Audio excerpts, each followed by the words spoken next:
All right जी, अस्सलाम वालेकुम। This is your host दोस्त यानी आरजे बिलाल। तो आज का वीलॉग जी आज मैंने पहले भी वीलॉग कवर किया और मैं दूसरा वीलॉग कवर कर रहा हूँ, क्योंकि आज जो खबरें हैं वो कुछ डिफरेंट आ रही हैं, बार बार जो है वो बदल बदल के आ रही हैं।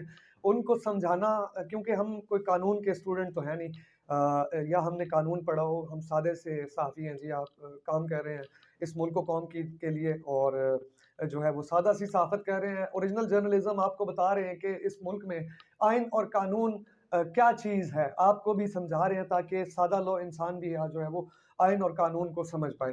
तो हम आपको बताते हैं कि जी पहले 4 रुकनी बेंच था जो आज सुबह समाअत के लिए बैठा। उससे पहले ये 5 रुकनी बेंच था, फिर ये 4 रुकनी हुआ। चूँकि जस्टिस अमीनुद्दीन जो है उन्होंने माज़रत की, फिर उसके बाद आज जब बेंच ये बैठा तो जस्टिस मंदू खेल ने आज माज़रत की इस बेंच की, और उसके बाद ये जो बेंच है ये 3 रुकनी बेंच रह गया। अब आपको बताते हैं कि आज चीफ जस्टिस साहब के भी आज जो है वो कुछ रिमार्क्स आए। उनके बारे में भी हम डिस्कशन करेंगे कि चीफ जस्टिस ने आज क्या बोला। कल तक जो जेलों में थे वो आज असेंबली में तकरीरें कर रहे हैं। ये जो है वो रिमार्क्स लिए गए जनरल पब्लिक की जानिब से, लेकिन उसकी एक वजाहत जारी की तर्जुमान सुप्रीम कोर्ट की तरफ से। वो वजाहत क्या थी, वो मैं आपको मनोअन जो उनकी बयान करदा थी वो मैं आपको बयान करता हूँ। वो कुछ यूँ थी कि आइन इस कौम और मुआशरे के लिए लाजिम है। ठीक है, आइन विफाक को जोड़े रखता है, आइन जमहूरियत को जिंदा रखता है। आप पार्लियामेंट जाएं तो आपको ऐसे लोग खिताब करते मिलेंगे जो कल तक कैद थे और गद्दार करार दे दिए गए थे। अब वो लोग वहाँ पे बात करते हैं और उनको इज्जत दी जाती है क्योंकि वो अवाम के नुमाइंदे हैं। ये वजाहत जारी की गई चीफ जस्टिस ऑफ पाकिस्तान की तरफ से। और ये वजाहत जारी करना मेरा ख्याल है कोई ज़रूरी नहीं होता किसी के लिए भी। हम कोई सजेशन नहीं दे रहे, इसलिए क्योंकि जो है वो जज हजरात हमने अक्सर सुना है कि वो बात नहीं करते। उनके फैसले जो है वो बात बताते हैं, असल मकसद बताते हैं। तो मेरा ख्याल है ये जो मामला शुरू हुआ था जब चीफ जस्टिस साहब इफ्तिखार चौधरी साहब को नाअहल किया गया, और जब वो दोबारा से बहाल हुए तो चीफ जस्टिस इफ्तिखार चौधरी साहब जो है वो जुडिशल एक्टिविज्म बड़ी पसंद करते थे। वो तनकीद करते थे, अक्सर रिमार्क्स दे दिया करते थे, फिर उनके टिकर्स चला करते थे टीवी चैनल्स पे।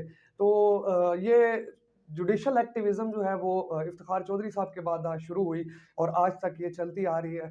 जो 2 जज थे अमीनुद्दीन खान साहब और जस्टिस जमाल खान मंदूखेल, इन्होंने जो इख्तलाफी नोट अपने जारी किए हैं उनका हम थोड़ा सा जायजा लेंगे। जी हाँ, उनका इख्तलाफी नोट क्या था।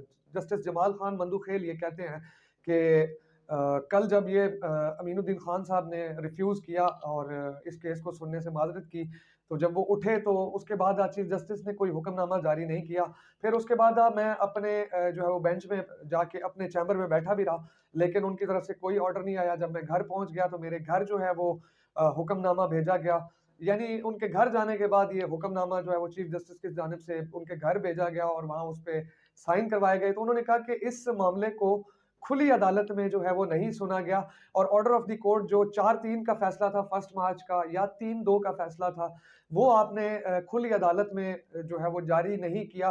तो इस वजह से हम ये है माजरत करते हैं। बाकी उन्होंने ये भी कहा है कि मेरे फाजिल जज जो बाकी बच गए हैं वो जो भी फैसला करेंगे वो आइन और कानून की बालादस्ती के लिए होगा। तो ये थी जी रिपोर्ट, और ये थी उनकी तरफ से जारी करदा रिपोर्ट जो पूरी की पूरी सुप्रीम कोर्ट की तरफ से जारी की गई, जस्टिस मंदू खेल की तरफ से जारी की गई और जस्टिस अमीनुद्दीन की तरफ से जारी की गई कि आप फुल कोर्ट बनाएं। और हुकूमत का भी यही डिमांड है कि आप फुल कोर्ट बनाएं। अटॉर्नी जनरल भी इस पे पहले डिमांड करते रहे हैं कि आप फुल कोर्ट बनाएं। तो कल क्या फैसला होगा जी, मिलते हैं इंशाल्लाह अगले व्लॉग में। तब तक के लिए दीजिए इजाजत। अल्लाह हाफिज।